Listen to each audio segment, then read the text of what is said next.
Hi guys, welcome. My name's Classeri. I'm an Australian PUBG player, and this is my top 10 masterclass. Now, I like playing solo PUBG at the high levels. For duos and squads, I tend to play a bit more casual, but for solos, I've made the top 10 in Oceania, and I've made the top 50 in both North America and Asia. So I've had some success. Look, I'm not the world's best player, I don't have amazing aim or get a million kills, but I am pretty good at maximizing my winning chances as I play the game. I thought I'd do this masterclass to really focus on the final 10. When you've made the top 10, how do you actually convert and get a win? What are the things you can do to increase your chances? And this particular episode is on creating a mental model, a map of the game. And it starts like this.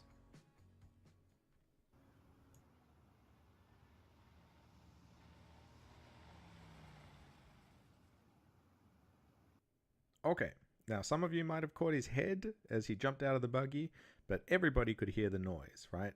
So I know there's somebody who turned up in a buggy to my northeast.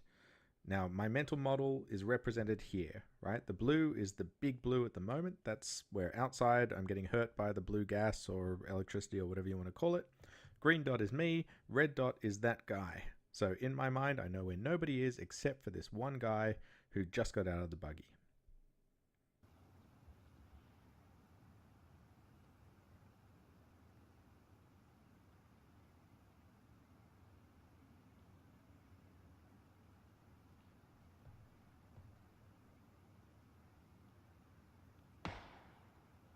Ooh, big hit. So we hear a Kar 98 go off, and then we see a death immediately from that direction.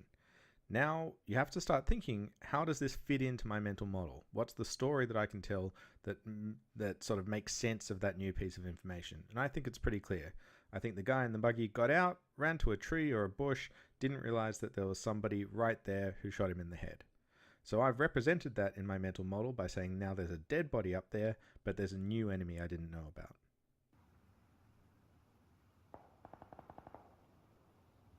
And at roughly the same time, I hear a bunch of fire from the other direction, from the northwest. So I mentally marked that down as a firefight, but because there was a kill and because there was a shotgun kill, I can be almost certain there's a dead body and a guy really close to him. Now I'm going to go after the sniper, the guy with the Kar 98. I think I've got the drop on him. I know he's there. He doesn't know I'm there. If you've listened to the names, or if you watch the names as they show up when they get kills, you can actually confirm whether or not they're the right guys. So I see him here. If I get the kill, I can see whether it's the same person who initially got the headshot with the Kar 98. I don't know if he's seen me here, but he leaves enough of himself exposed that I'm just happy to gun him down. As it turns out, Radio is indeed the correct guy, so I can put that on my mental model. That guy on the northeast side is dead, don't have to worry about him. So there's still a guy in the northwest, but I've got to get to this new circle now. So I'm looking at the best way to approach that coming in from the north.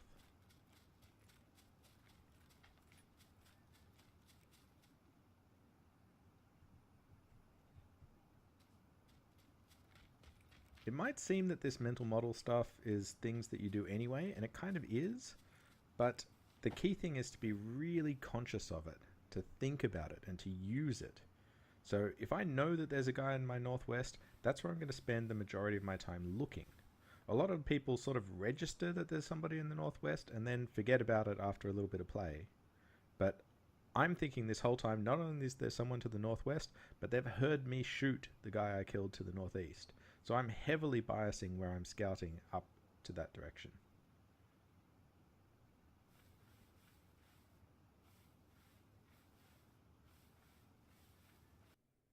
Now this next guy is really tough to see. He's going to turn up sort of center frame a little bit to the left, running just down the hill from me.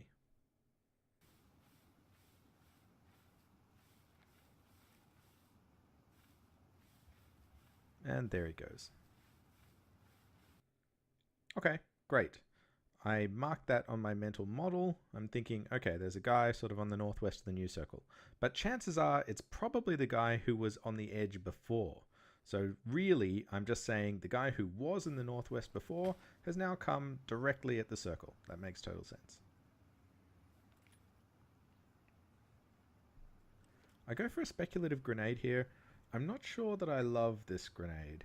It's not bad. Grenades don't really give away your position, but chances for a kill are relatively low. Still, he might have run away from cover, might have got the kill, who knows. It's not so bad.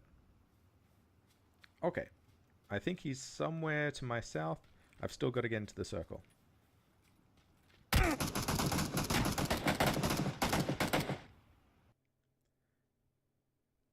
Wow, that was nasty. Okay. Somebody new. Unless this guy's managed to go all the way back into the blue, someone new has come from the northeast. So I immediately put that on my mental model, realized that guy's shooting me. Thankfully, the guy who I was worried about being to my south...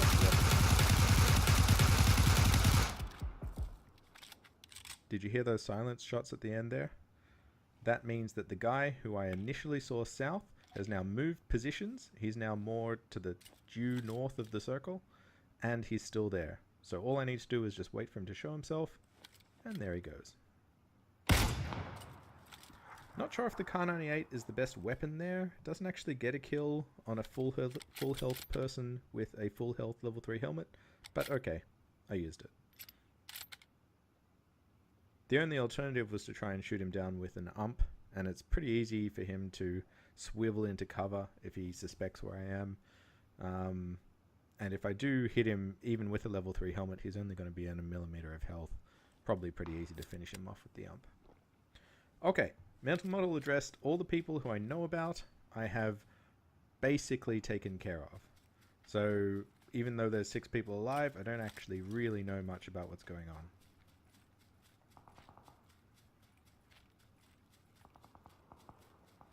More firefighting. I see a dead body. Okay, I'm marking that down in my mental model. It's there on the southwest of the circle. There's a bad guy there. No worries.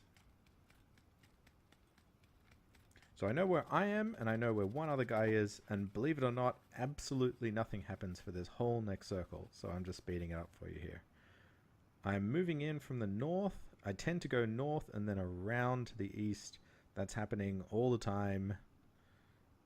It just seems to be the way that these circles are going, and when I show you all the concentric circles, you'll see the direction they've gone. So I'm trying to take this side, make sure that I really own this side of the circle, use the grass to my advantage, and we'll just see what I can hear.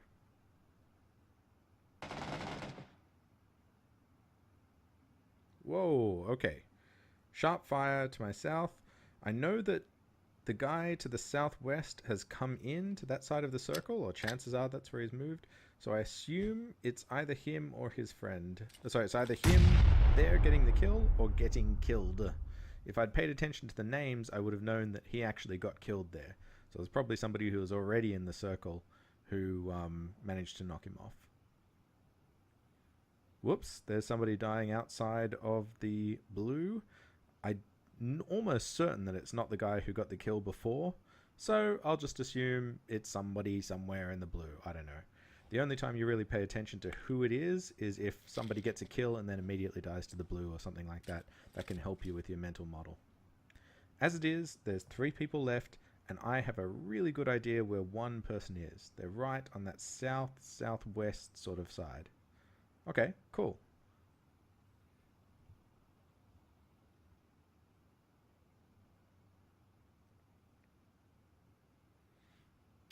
The remaining person, who I don't know, really only has a couple of spots. There's that wizard tower that you can just see there, and there's my left here. Anywhere else, I think I would have seen him, or the other guy I know about would have seen him. So not only does the guy I know about help me because I know where one member of the group is, but he also helps me really narrow down where this last guy, who I don't know where he is, could possibly be. As it turns out, I'm actually kind of blind for not seeing him, and he's kind of blind for not seeing me, but there's a reason why I'm on my belly this whole time. I want the grass to protect me. I don't want to be skylined.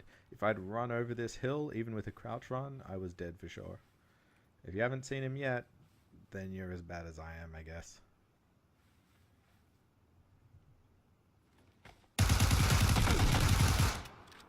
And there he goes. Okay, this bit's really interesting. I've just taken out the second to last guy. This means I'm at a massive disadvantage in the 1v1. Whoever kills the second to last kill is almost always a disadvantage because they've just heard your shots, right? This last guy knows where I am because he's just heard my ump firing, whereas I have no idea where he is if I hadn't been paying attention. But because I remember where that earlier kill came from, I am 90% sure this guy is in the southwest of this circle. So I can make a really aggressive flanking move right now.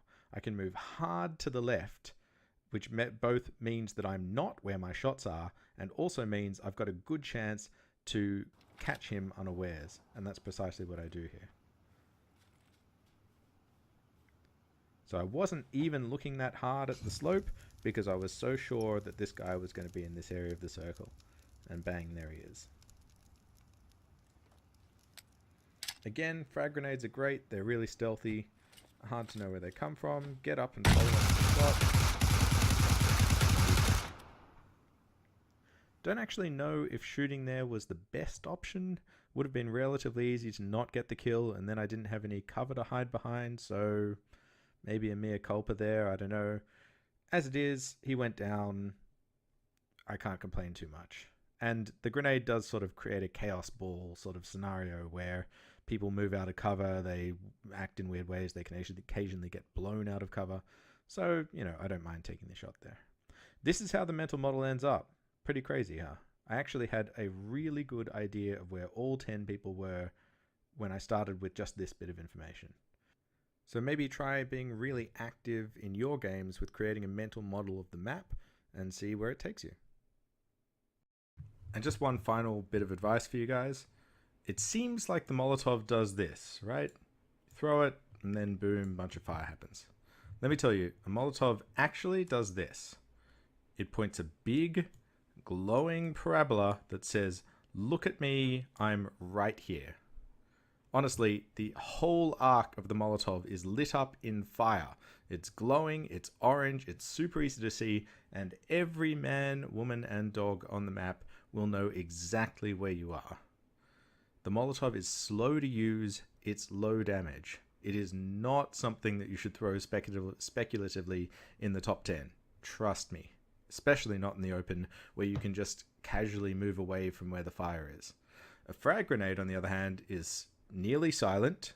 You can hear the initial plink and you can hear it bounce, but that's about it. Really hard to see the direction of, even if you do see it. So the frag grenade is fantastic for stealthy kills and for not giving away your position. But Molotovs, honestly, they're so bad in this game, they're almost not worth using at all. Perhaps in like squad games or duo games, perhaps when you really need to clear a house or a little shack or something like that, you could consider it. But honestly, I don't even pick them up. I mean, in a case like this, they are worse than not using it by some margin. So just be really, really careful with Molotovs. Okay, that's it for this particular tactics video. I hope that you got the idea of the mental map and you can start implementing it in your own game and hopefully see some improvement or get some use out of it. Alright guys, good luck. I'll see you in the next one and GG.